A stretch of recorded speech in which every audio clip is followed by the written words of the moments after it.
This episode is sponsored by Fizz in Linden. Fizz is our very favorite place to get sodas, coffees, smoothies, energy drinks, and snacks. Check out Fizz in Linden today for all of your drinking needs. Welcome back to Senior Sessions. My name is Courtney Clayson, and we have my co-host, Ocean Marshall, and today we have Mrs. Houghton. So exciting. Pretty exciting stuff. So today we have a Diet Coke with coconut. Ooh. And a Diet Coke is kind of like your drink, thing. isn't it? It is absolutely my drink. It is. Okay. Back the other day, my husband asked me, I said, can you bring home soda?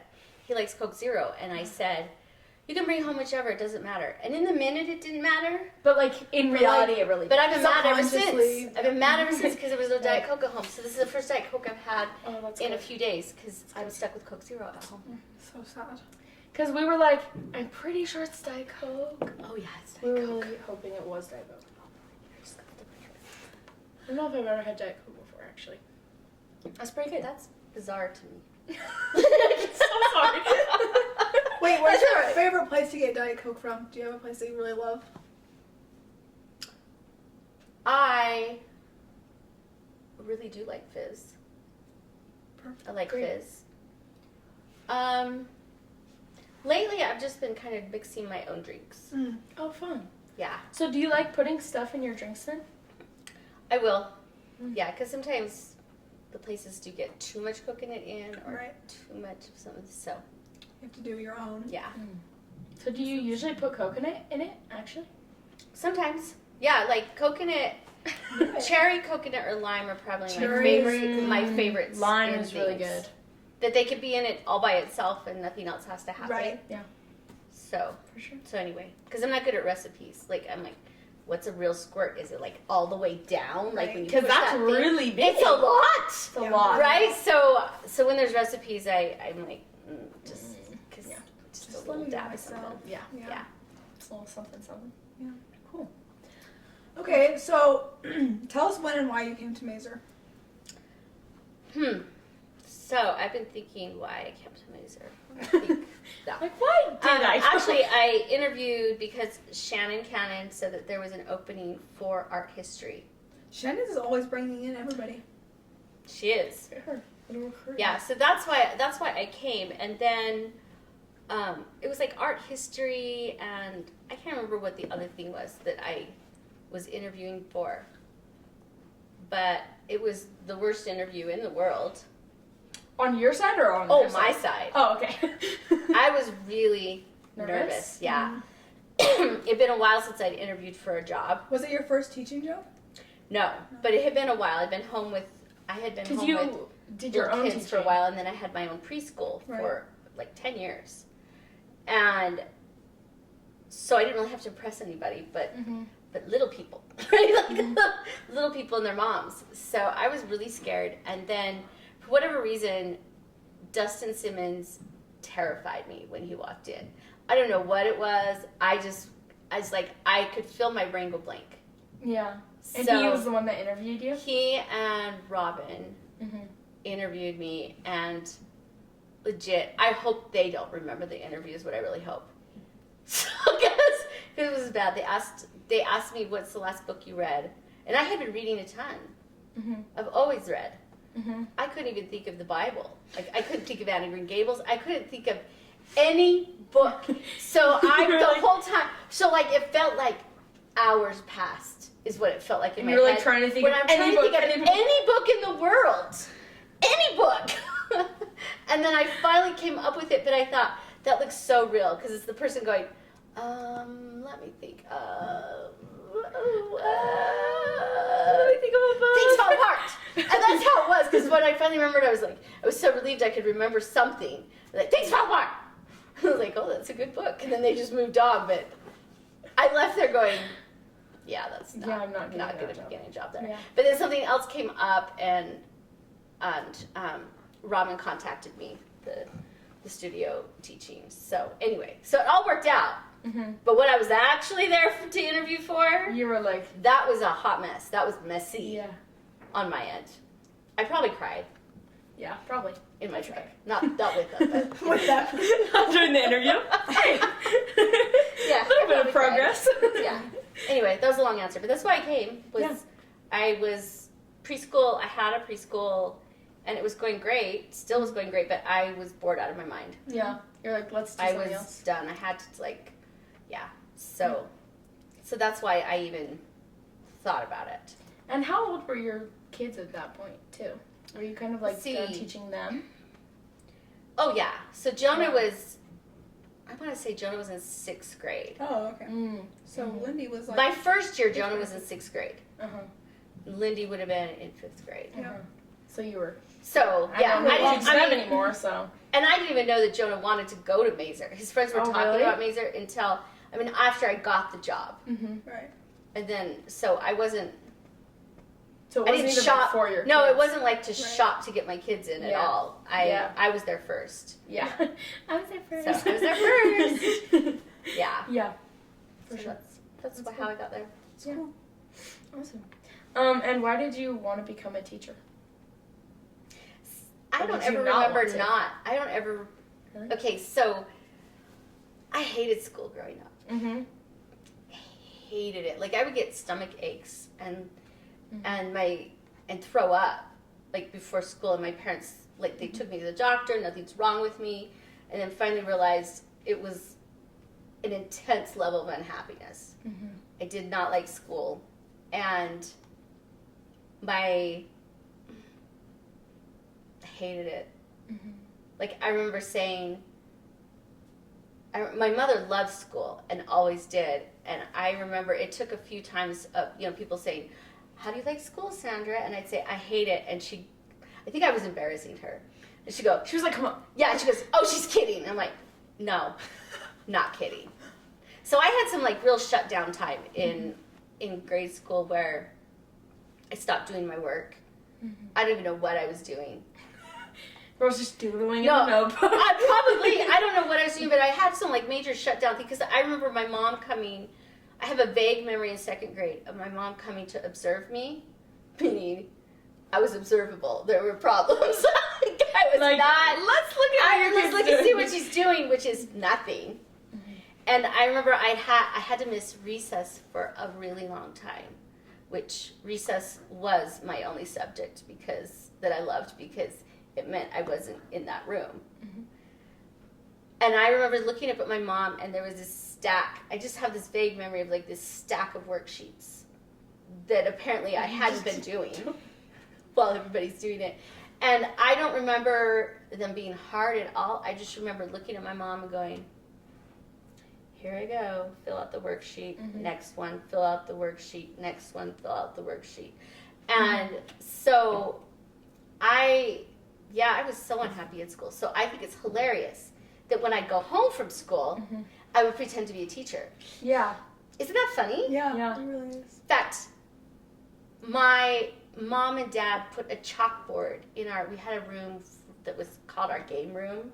Like, so just toys and stuff. And they hung up a chalkboard, and literally that was the best present anybody ever gave me in my life because I had chalk and I'd like write things, and I had pretend students and pretend assignments that I would legit hand out. I totally did that. Right? So, no, really. But I think it's funny how, because when I think back, I have very few, like, actual classroom memories. I could barely remember teachers until I get to, like, 4th grade. And then I had a teacher that I adored. And that kind of changed. I still hated school. But there was something that I could look forward to was being around her. So, I don't know, but I hated it all the way through high school. All the way, because it felt like, it just felt like slow motion, and I can't operate in slow motion. Yeah. And so it was always this like, hurry up, then wait. Be here, trapped. I felt like I was in jail. Every class felt like jail. While I was just doing all the work myself anyways, and I know I had great teachers. I know, but I think my level of unhappiness blocked. There had to have been better memories as well, like more good memories, but I don't remember them because I just remember I hate this. In fact, I made my mother promise me, I think I was in 10th grade or 9th grade. I said, do you promise I won't have to go to college? I won't have to do this anymore. Mm-hmm. And I made her promise me. And it's so funny how much I love college. You're like, oh, you don't even need to anymore.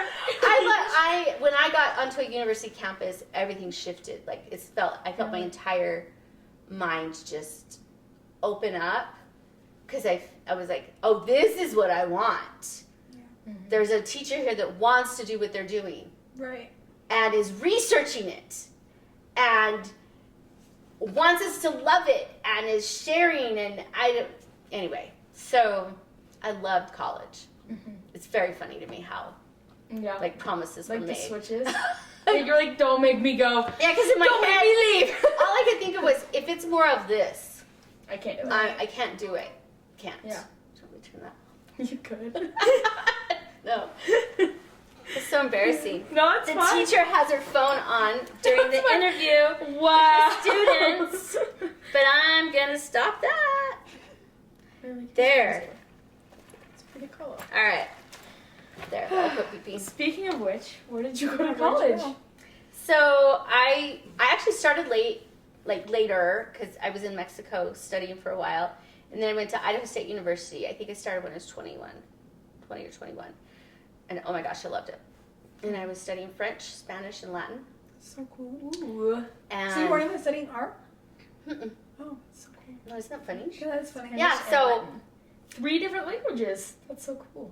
Yeah, I loved it. I love languages, and conjugating verbs. I'm such a nerd. Like, honestly, it's so fun. Can you still speak French? Un peu. A little bit. Yeah.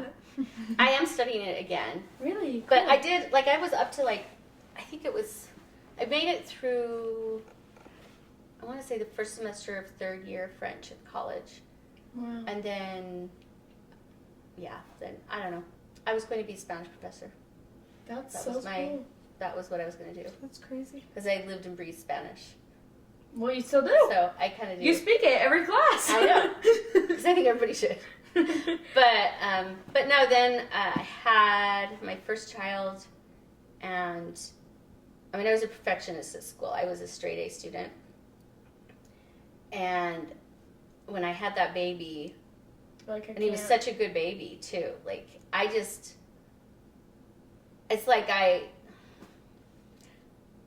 My husband was always able to say, this is how much time I have, so this is how much time I'll study, and then whatever happens, happens. And I couldn't operate that way. Mm-hmm. I knew what it was to study and be prepared and to not have the time. So I was kind of in this crisis of, felt like I was either neglecting the baby or I couldn't be me at school, and I started kind of falling apart a little bit my first semester back after having the baby, and just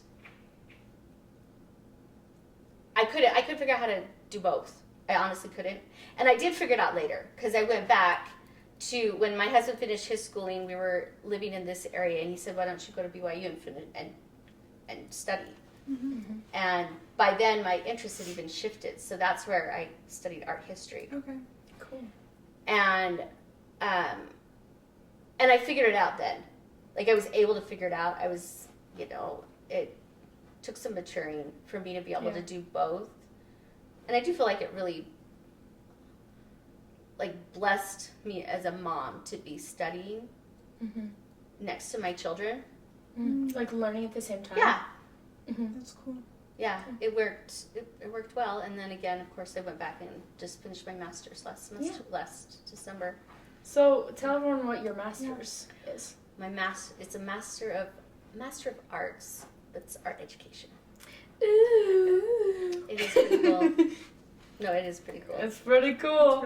I've always wanted my master's. Yeah. As soon as I knew what I felt on a university campus, you're like, oh. I was like, I want to just drink this forever. Yeah. It was really, my master's was really just amazing. So what was your thesis then? Don't you have to have a thesis? Yeah. I had to write an 80-page paper. It's That's long. how big it was. That's really long. My thesis was about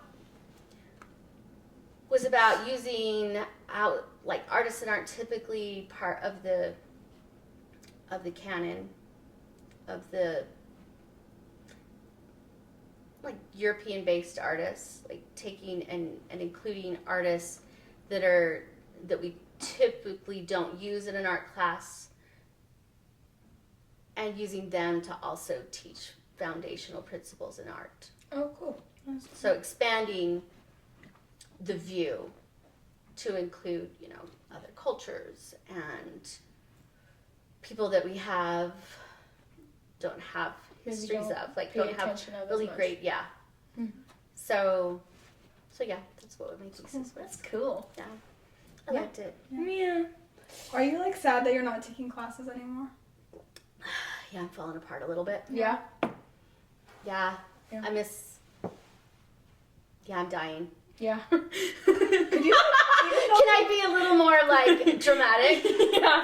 For real, I'm dying.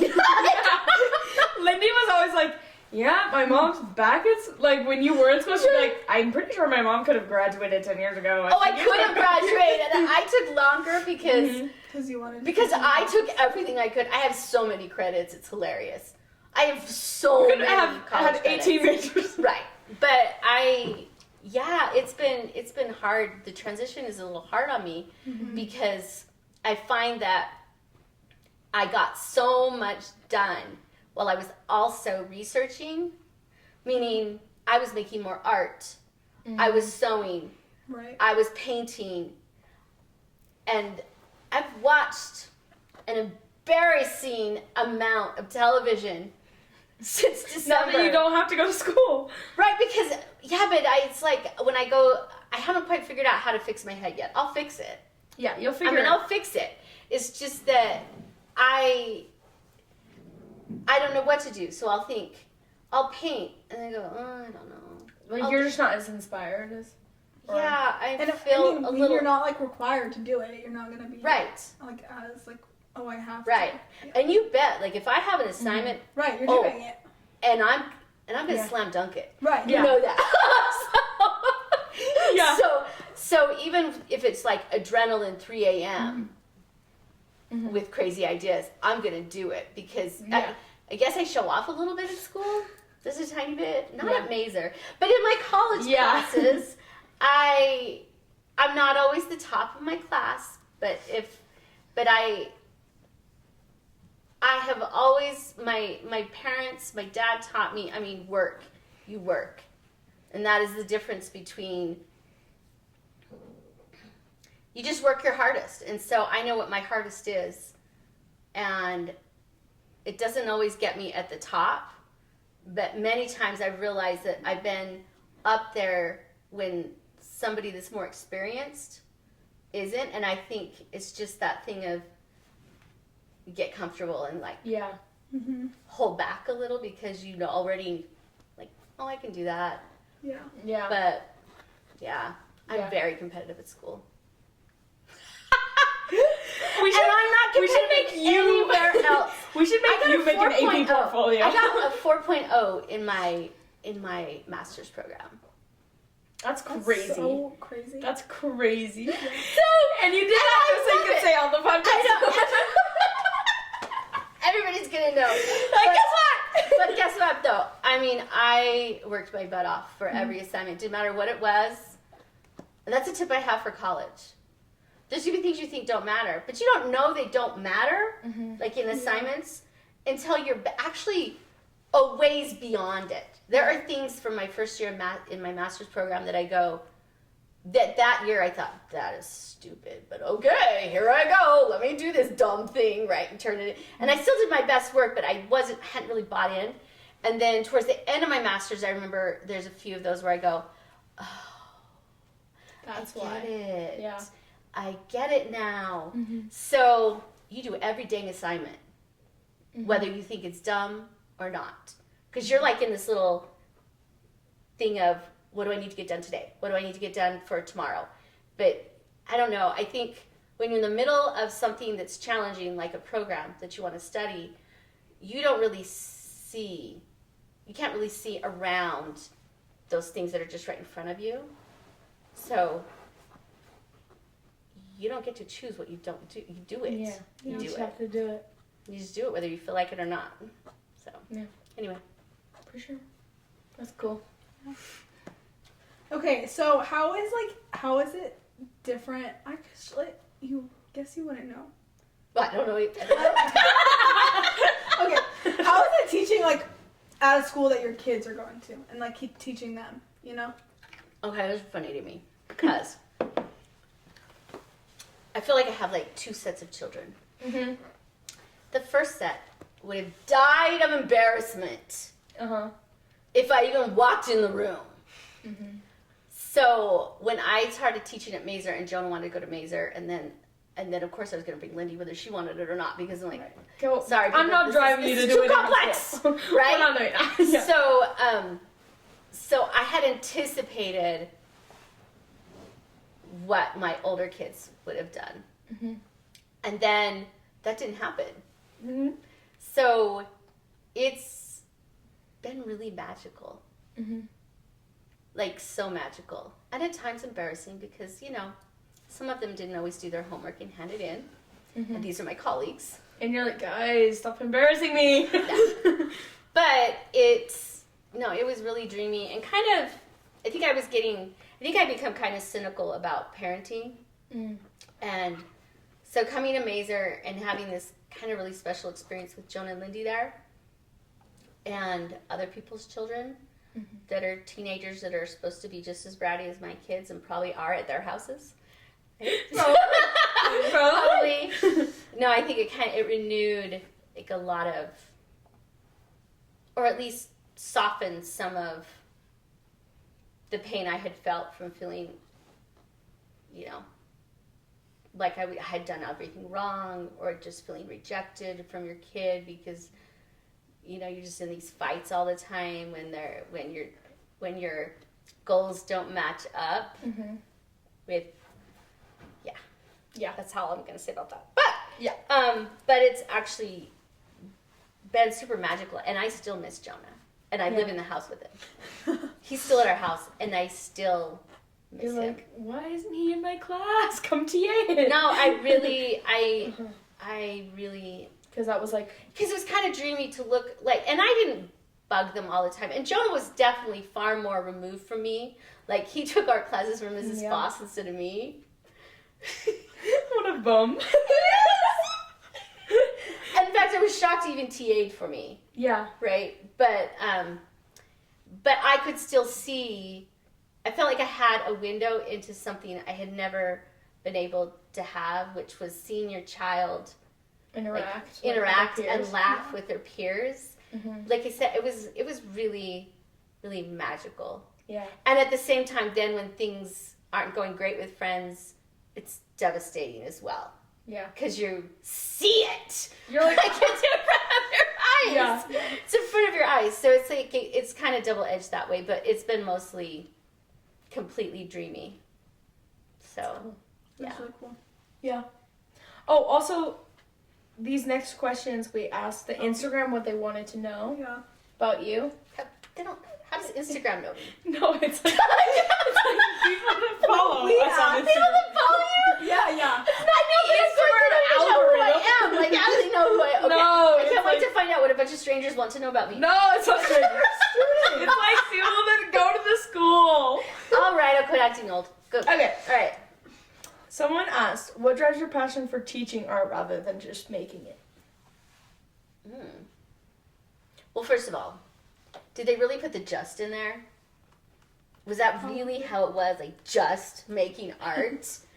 What is that? What the heck? Teaching rather than just making art? What the heck?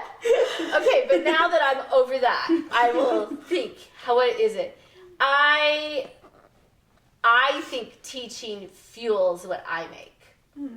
Cool. So, because, yes, I mean, it's real. I know I'm really geeky and loud and over the top so much. and I exaggerate things sometimes for the sake of like entertainment for myself, but when I really do geek out about a paint or paper, I mean, that's real. That's real. Like, I do really smell paper. I really do think that would be a lovely color to just drink.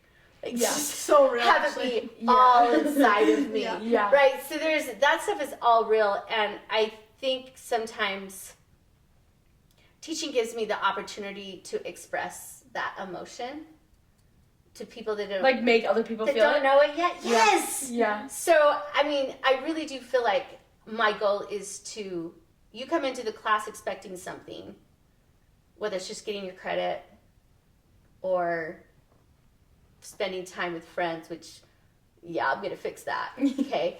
But I'm hoping to dupe people into looking at materials and a simple geometric shape as kind of like, I don't know, like pixie dust was sprinkled, except that you were the one involved in it, right? Because we do have this notion that artists are artists because they're talented, is the word we use, gifted, prodigies, and it's not real. I mean, a kid that's good at soccer probably had a soccer ball around him forever. I can play the piano because my grandmother was a concert pianist, and we had a grand piano, and there was no question you were going to take piano lessons because that's who we were. So, and before that, I was exposed to all kinds of classical music because that's what my dad listened to.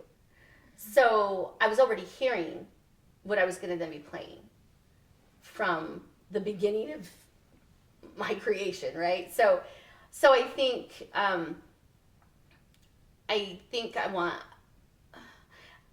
the teaching, instead of just making, sorry, I think the teaching for me reminds me on a daily basis how much I love making. It's dreamy to make.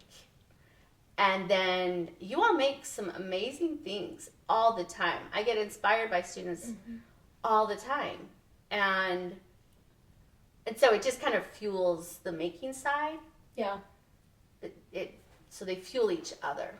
That's cool. That's really cool. So that's the answer to that question. Then just. And I'm sorry about the just. It was just a way to ask. So do you have an art piece that you've made that you're proudest of? Yeah. The ones that were the hardest to make. Oh, So like Some of my ones? armor. Yeah, your armor. Yeah. My That's what I thought armor. it was. My full-on dress armor. Oh my gosh, I didn't know what I was doing. And there are some very ugly iterations of that thing. So explain like. Pieces sitting in a box. Yeah. So explain like what your armor is to. So it started with my first ceramics class at BYU with my master's because I felt intimidated. I'm self-taught in almost everything. Because remember, I was parlez-vous français and yo hablo español, right? Yeah. That's what it was. So, and then art history, but I've been a maker my whole life, but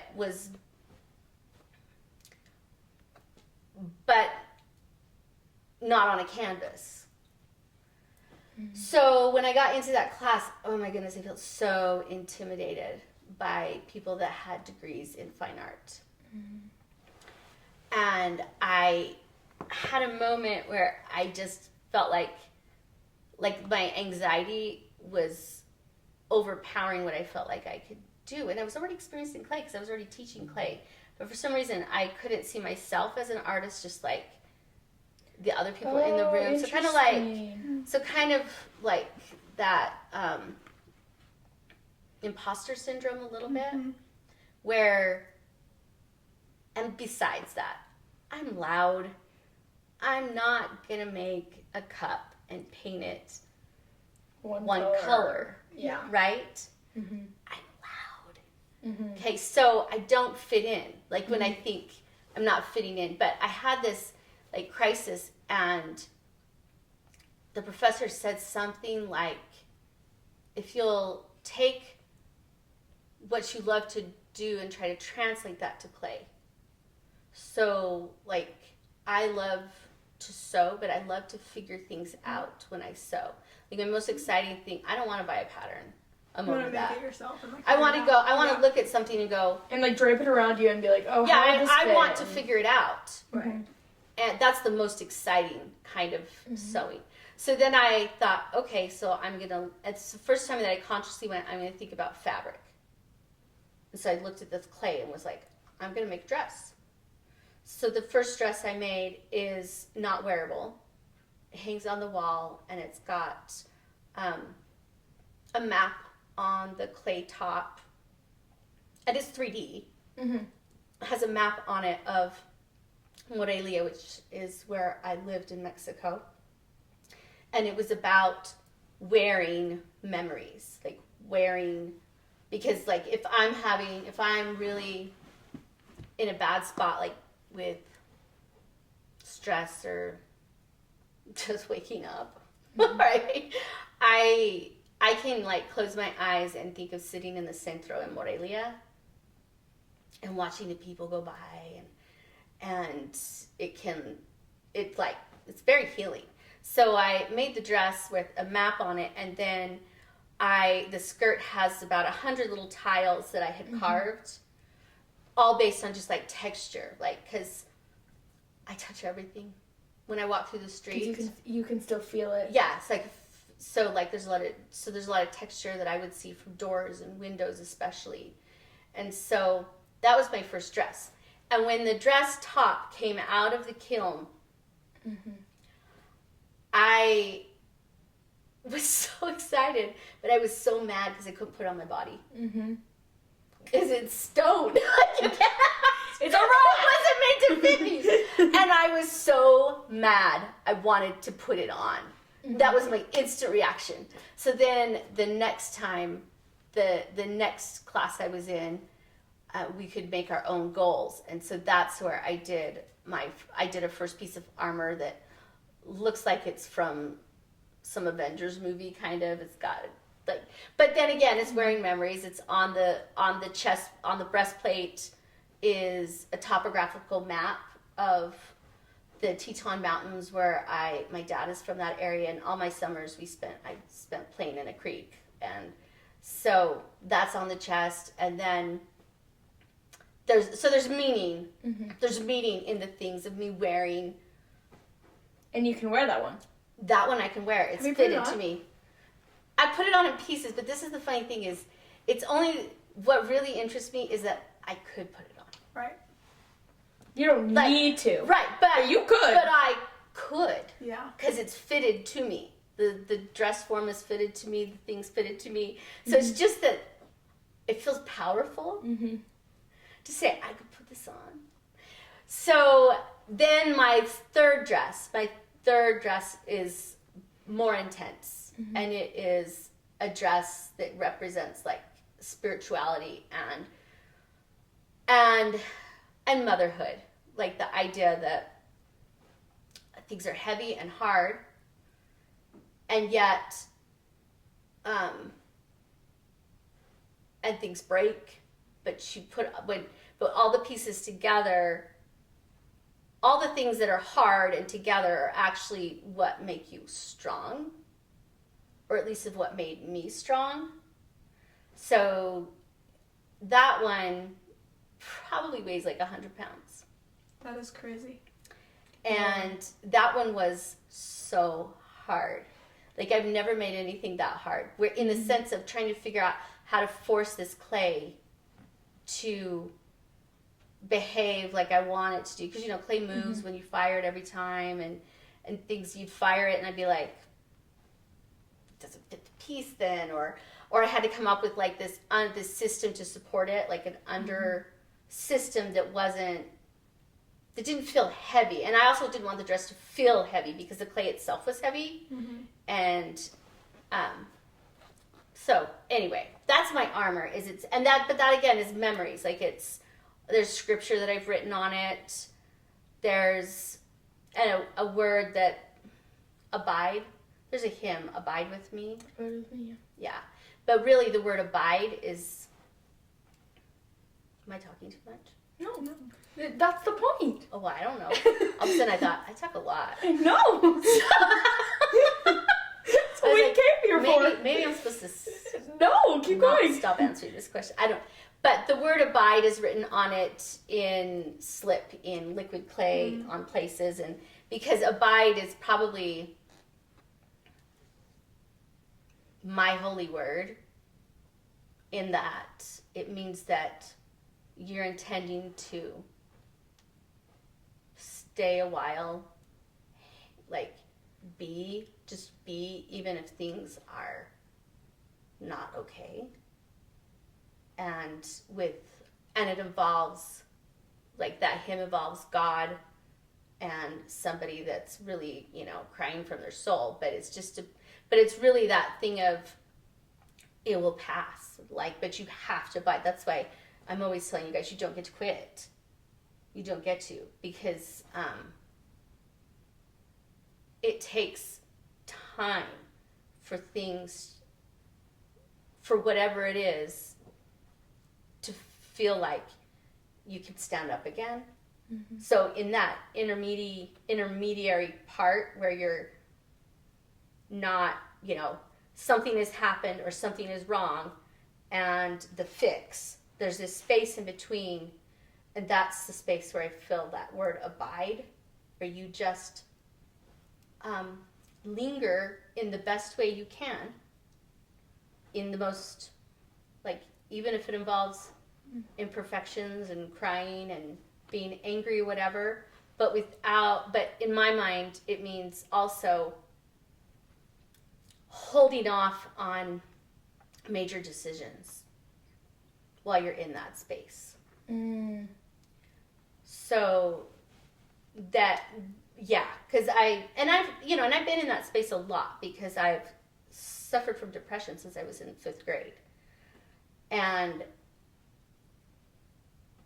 there's a time where you should not be making life-changing decisions. And that's when I cling to,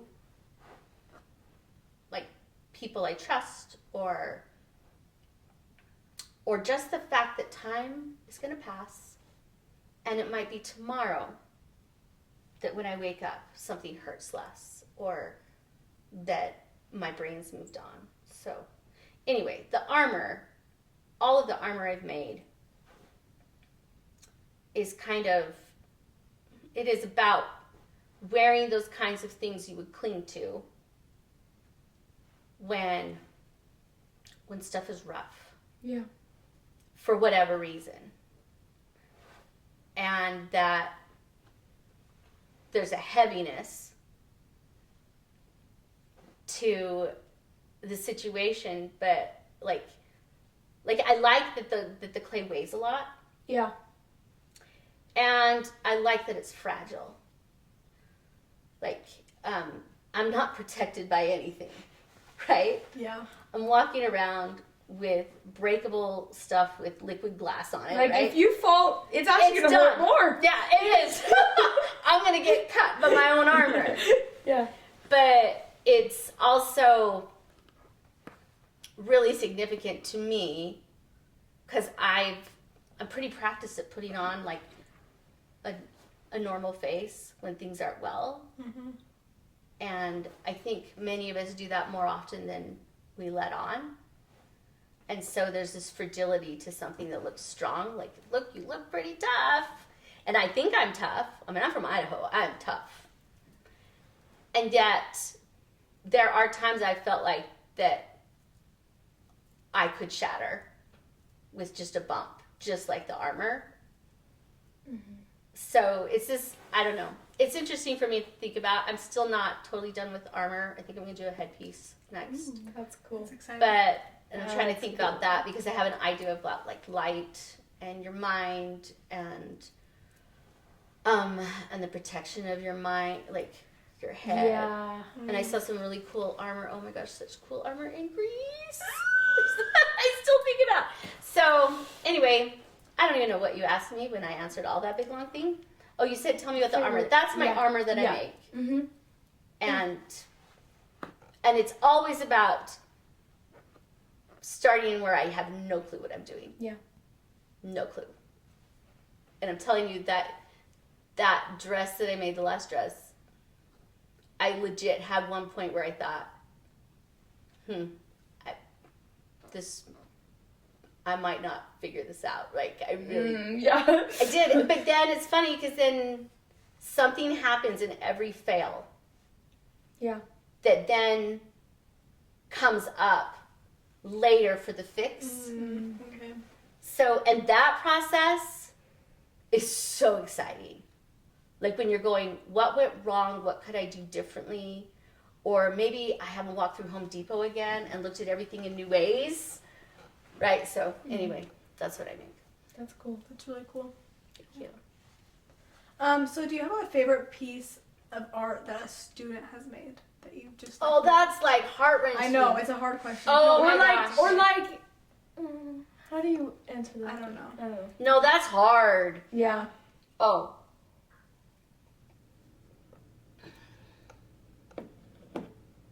That's hard.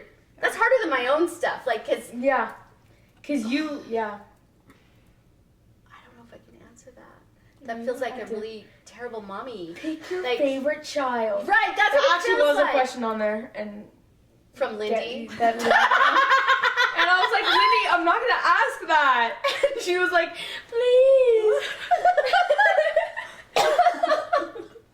No, I'm not answering that, Lindy. Yeah. I don't have a favorite, just like all moms say. Yeah. But honestly, okay, so student work. And if you can't think of one, it's fine. Honestly, I think it might not be like, I get really excited when I see the student go, that's when it becomes a favorite of mine. That's so sick. Exactly. Yeah. Yeah, that's where things get, that's where things become the favorite. So it might not be the strongest. It doesn't have Work. to look the best. It doesn't has have to like, look the best. feel the best. So I feel this often, actually. Yeah. I feel like Yeah. I thrive on the reactions that the students have, especially when we open the kiln. I love opening the kiln. It's Oh crazy. my gosh. It is either the worst pain in the world. I know, I always like walk into the kitchen and I'm like, Right. No, Yeah. I know, and I always, even if it's like completely cold, I'm peeking first. yeah. Do I want to look and see what I?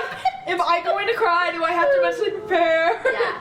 So I feel like I get to feel that a lot, Yeah. like people's favorites, because That's they'll do some weird, funny smile that I hadn't seen on their face yet. I'm like, ooh, Oh, that's cool. something's happening. So then I'm like, look at your cool piece.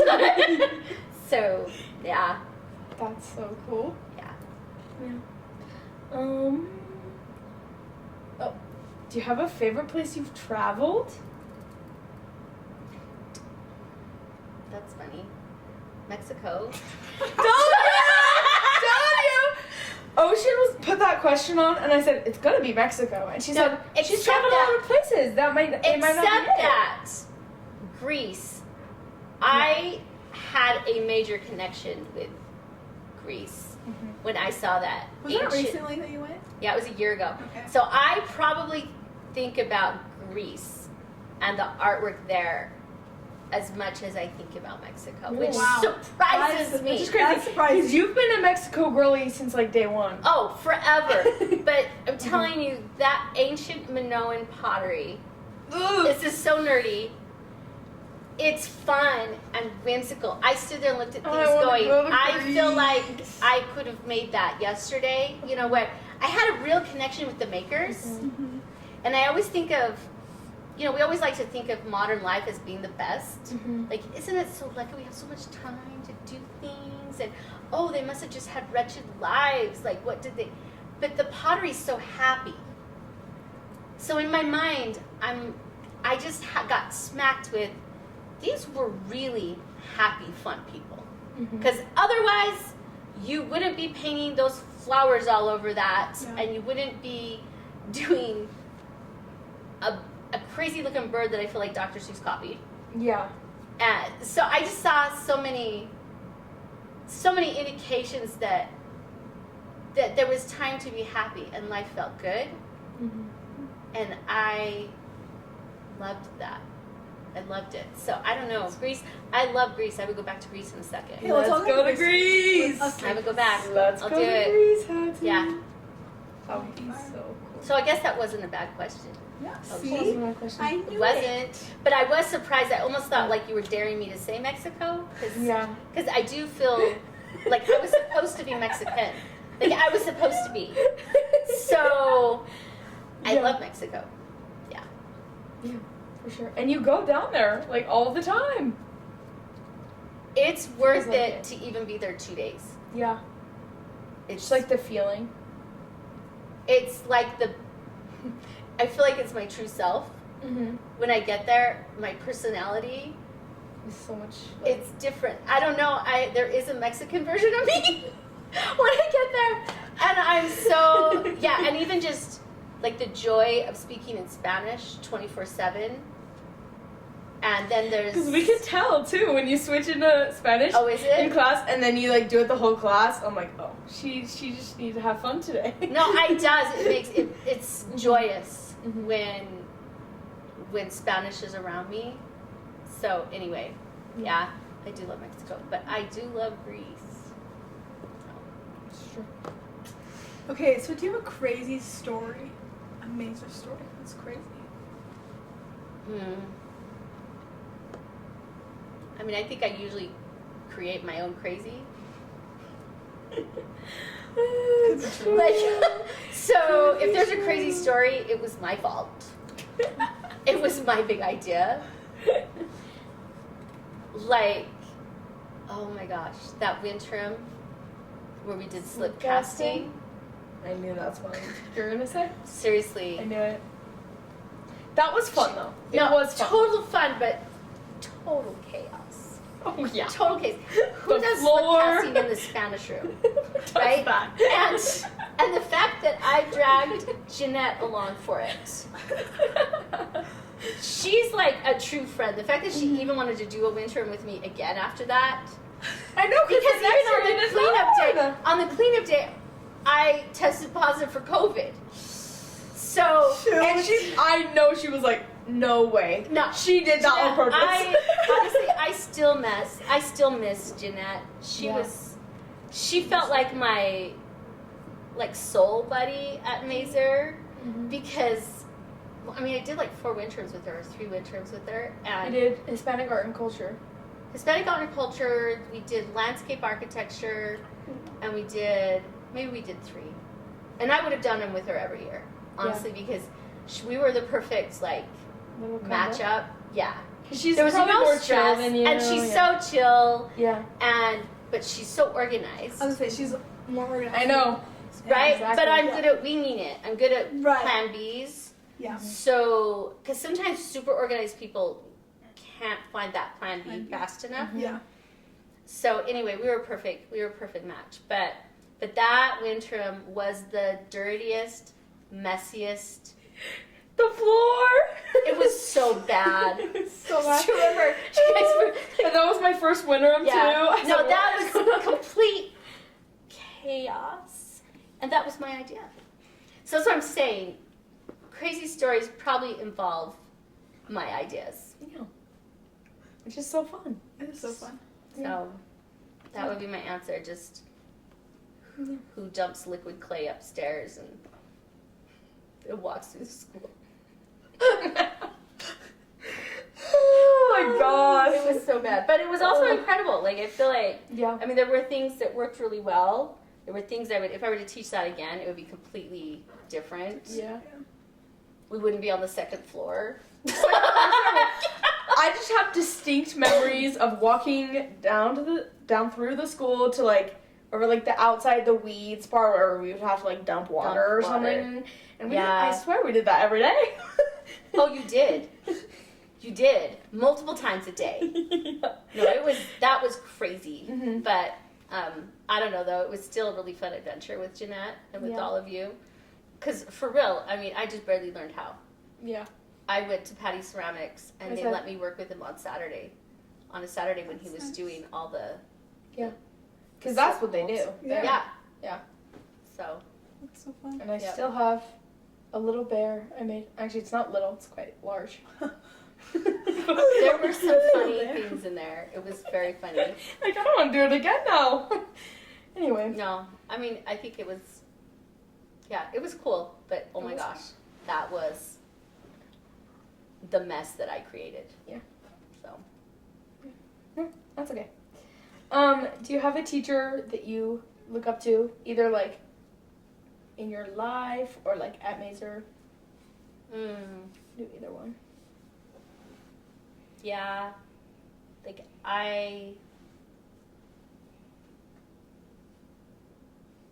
ceramics teacher Tara at BYU, because it was our first semester of the master's program, and again, I had just learned, like, I mean, I was teaching clay, right? But we were supposed to, we made our own goals, and I did teapots, but I just can't do a simple teapot. I've got Frida Kahlo's face on it. Of course. Or I've got Munch's screen painting on it. Because that made sense to me, because I only drink tea when I'm mad. Exactly. So it should scream, just like Munch. But I was always, I felt embarrassed, because I'd come into class with my crazy elaborate things, and legit, we had to report how many hours it would take. It doesn't matter how many hours it takes, because if you're going to put Frida's face on it, however many hours that takes, that's what that is. Yeah. So I would come in with my crazy stuff and sit down and look around, and I'd be like, some cute little matching plates and some cute cups and some... And yours were like, bow, bow. Right, mine was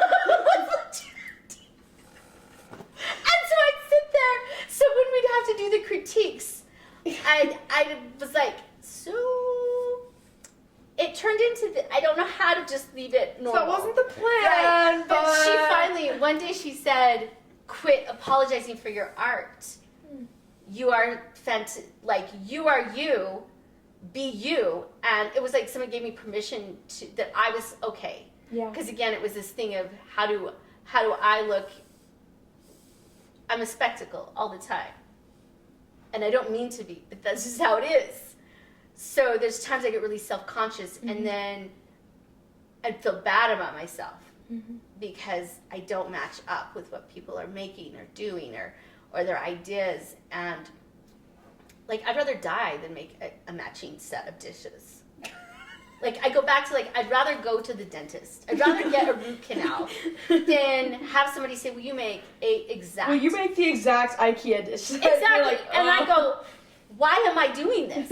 Yeah. Like, I don't want to make practical things.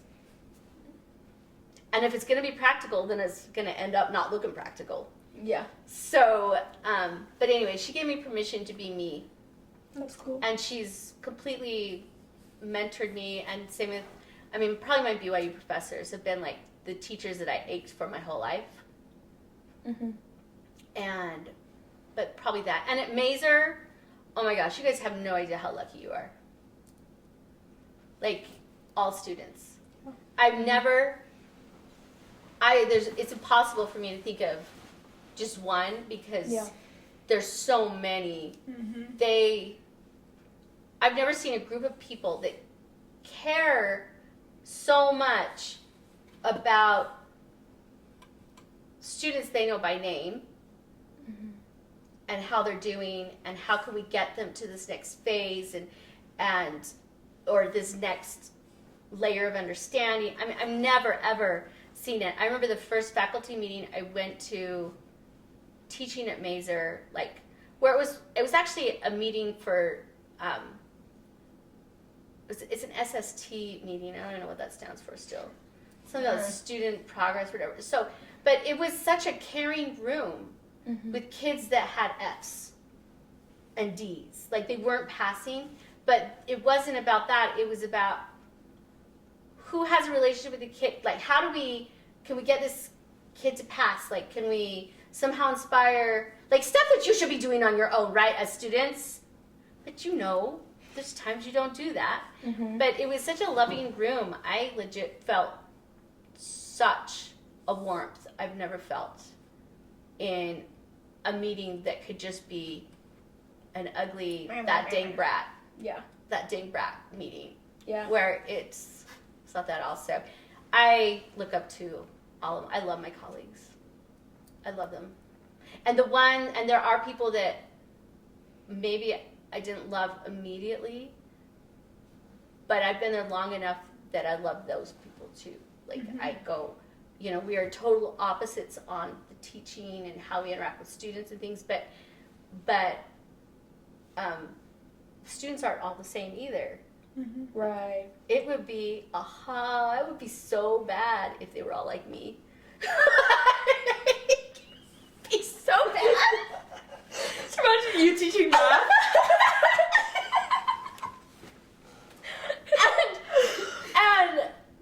and just my personality, you don't want that everywhere. So bad. So I see such greatness in all my colleagues. I really do. So that's really cool. Yeah. Okay, so what is like the number one lesson you've learned while being a teacher? Okay, so remember, I practiced being a teacher when I was in grade school. So I can manage a classroom. And I can do it with fear. You do. And I have done. But I have, over the years,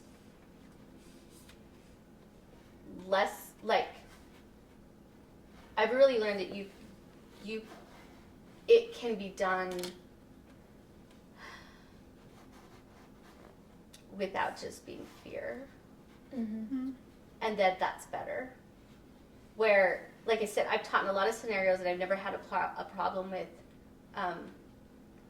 managing the classroom, ever.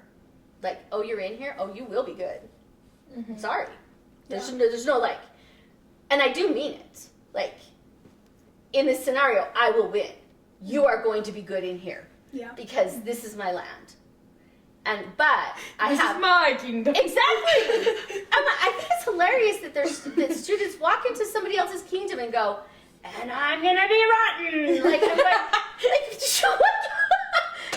and I'm gonna be rotten. I don't get it. You're walking into my home. I spend more time in that classroom than I do in my house. So you really are coming into my space here. This is where I live. Right. And this is my magic. And this is my magic space. But I did start to recognize that if it's just mean, then there's no relationship. So I don't know that the times that I've slowed down and had conversations, I get better results. And I don't feel like I have to repent at night. Right? Because it's like, because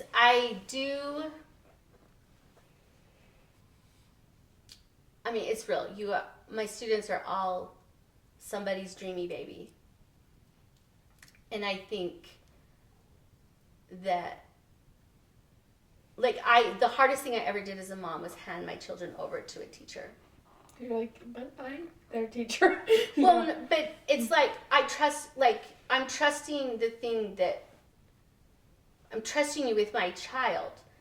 And that means their well-being and their self-confidence and how they're going to see themselves is so much happens in the classroom.